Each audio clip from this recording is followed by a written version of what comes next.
We just awkwardly wait here until they've hit that thumbs up button, and then they can subscribe at the same time. Right, then, should we jump straight into it? Yeah, let's go.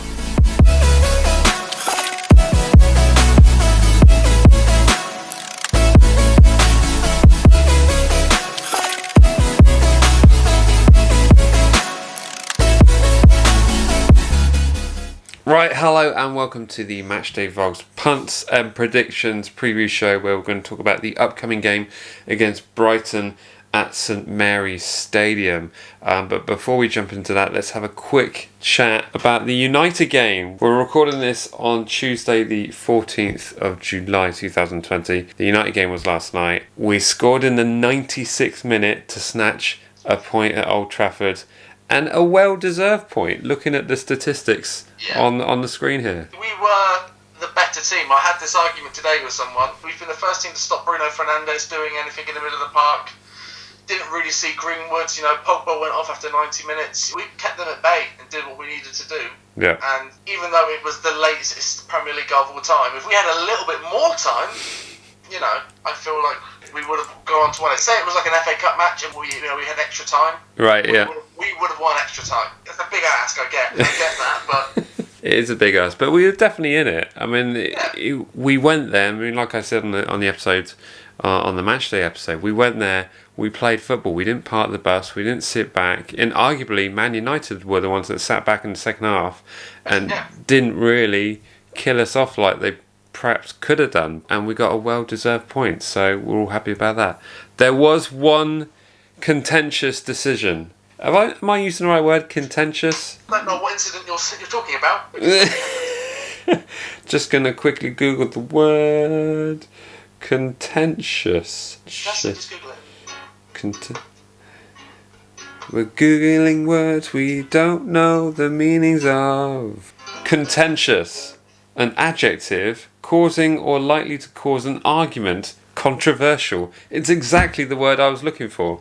Right, so here we go. For our contentious decision of the game, it's the Romeo challenge. Jack, I'm going to let you go first. What are your thoughts on this? Was it a red? Yep. It was a red. Yeah. There's no denying it. You could be silly about it and say nothing. It was nothing, but it was the same thing that happened that Gineppo got sent off for. It was the same thing Saka got sent off for Arsenal. It's a bad follow through. It's dangerous play. The problem is that thing isn't being given all the time. So I don't really know if that's the rule or what's not the rule. Yeah. Because the consistency on that sort of challenge, on that sort of thing happening, is all over the shop. Yeah, 100%. And I think you pretty much nailed it on the head there. It's the consistency of those sorts of decisions, because when you talk about, okay, there was no intent there. What intent is irrelevant. Okay, if you make a dangerous challenge, you go in studs up, it's a red card offence. And we've seen so many instances where there's been so much inconsistency. I mean, there's that Arsenal versus Leicester game where Jamie Vardy had his studs against side of someone's head, and then Nketiah goes in, almost coming together of players, and his studs just happened to be up just by the projection of where his foot was at the time, and it's a red card, and that's where it needs to be cleared up. But yeah, I think you're right there. It was clumsy, there was no intent, there was no injury, no harm, no foul, but yeah. It's what I was saying to Red Devil Studio when we had him on at halftime. I was saying it should be referees and VAR should be able to be held accountable for what happens. They should have to, after the game, explain their decisions. Tell us why that decision was made, not just have a commentator on a referee pundit saying, well, this is why I think it was given. Let's have some official rulings of this is why we did that, rather than all just guesswork of what's right and what's wrong. Here's what I think happened, is that the referee missed it, and then VAR looked at it and thought, well, we're not going to intervene because it's not clear and obvious. Yeah, I get that, but then why do other ones like that go back?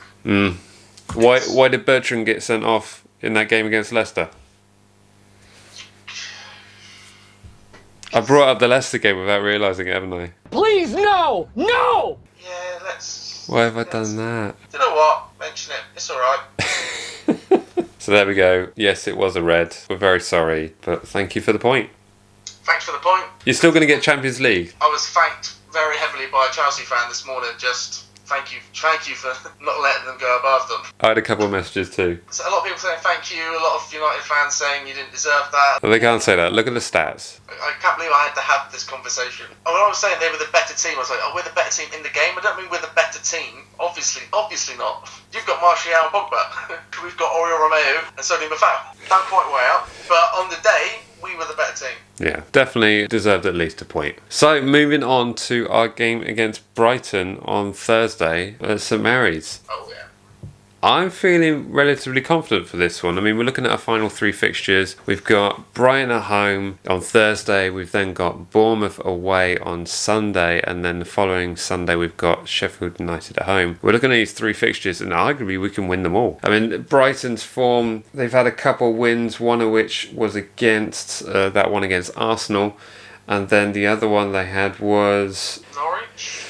It was a win against Norwich, away at Norwich. So, and aside from that, I mean, their most recent result was a very heavy defeat to Man City, where the stats there were a mirror image of the stats that were at St Mary's with the 74% possession for Manchester City. Yet we won 1-0 and they lost 5-0 on their game. So playing Man City isn't for everyone. no, it's certainly not, and it's definitely hard work, whatever happens. So how are you feeling, Jake? You feeling confident about that one? I am. My worry of it is if it will be like a game like Everton, where they don't attack us enough for us to be able to press that high. You know, where it's just it just falls flat at the top because there's nothing to go against. Yeah. But then I would have thought the same about Watford and Norwich as well. So in my mind, it's going to be a repeat of one of those games where we're just too much for them and we just put away our chances when we need to do them and kill off the game. That's the way it should go. But then Brighton are kind of funny with us. Do you know, like I always expect us to win against Brighton and then suddenly we don't. Fluky draws are what Brighton are about. Like, Right. We either look good or it's a fluky draw. Mm. And given current form, I think it's going to be a pounding. Yeah? Yeah. You're feeling confident? I mean, they're not safe yet. I mean, they're on 36 points, which is just 5 points above Bournemouth on 31. I honestly think 36 points is probably going to be enough, but they're still not mathematically safe, so they perhaps need a point or 3 somewhere along the road, and they've got... I also feel like they're confident enough in the teams below them being failing that they might just rest on it a little bit. Like, yeah. We're pretty much safe. Like, let's just see this out. We're nothing much to play for. They've got other games to play. True. However, it is technically a South Coast derby. No, it's not. They're on the South Coast, Mike. They think there's some ownership claim to it, but there's not. Same with the game after as well. Like I said, if we could win this game and the next game, I'll be a very happy chappy. Yeah, it's not a derby if you have to Google them. Wait a minute. Who are you? No. Besides, they've got that rivalry with Crystal Palace that everyone knows about. Yeah. So that's their derby. It's not a derby. Enjoy that one. Yeah. So there we go, leading perfectly onto our score prediction section. So now's the opportunity for you guys to put in your score predictions in the comment section below, and they will feature in the Matchday episode. So Jack, is it my turn to go first? It's your turn to go first, my friends. It's my turn to go first. Right, I am going to go for... Like I said, I'm feeling confident. We're at home. I don't know what that even means anymore. I'm going to go for a 2-0 win. Wowzers. I like that. I like that a lot. I'm going to go into the same ballpark. Yeah? I'm going to say 3-0 or 3-1.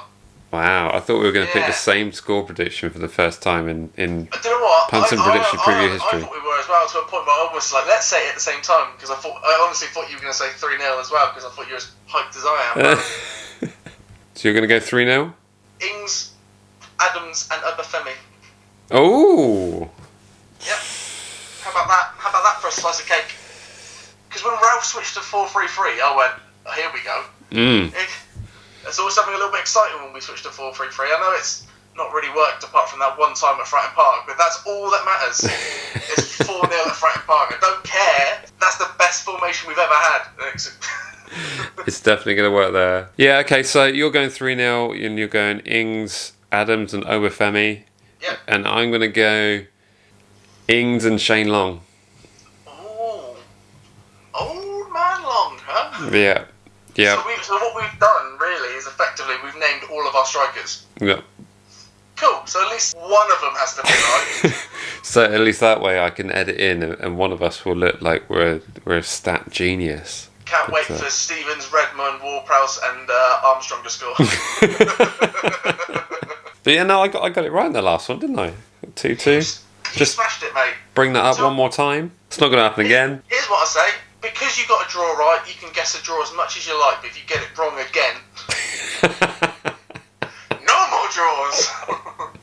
So there we go. Be sure to put in your score predictions in the comment section below. At least a few of those will feature in the Matchday episode. Alright, well, thanks for joining us. Smash that thumbs up button if you've made it this far in the episode. Again, hitting those thumbs up really does help the episode progress, so if you wouldn't mind doing that, much appreciated. We can wait while they do that. Just give it a moment. With me. Everybody like it now. We just awkwardly wait here until they've hit that thumbs up button, and then they can subscribe at the same time. Right, thanks for joining us for this match preview episode. We're doing another live stream, aren't we? Yeah, Thursday night. Thursday night we'll be doing a live stream, and of course be sure to join us for the Matchday episode as well. Like, comment, share and subscribe, and we will see you in the next one. Alright, see ya. Bye.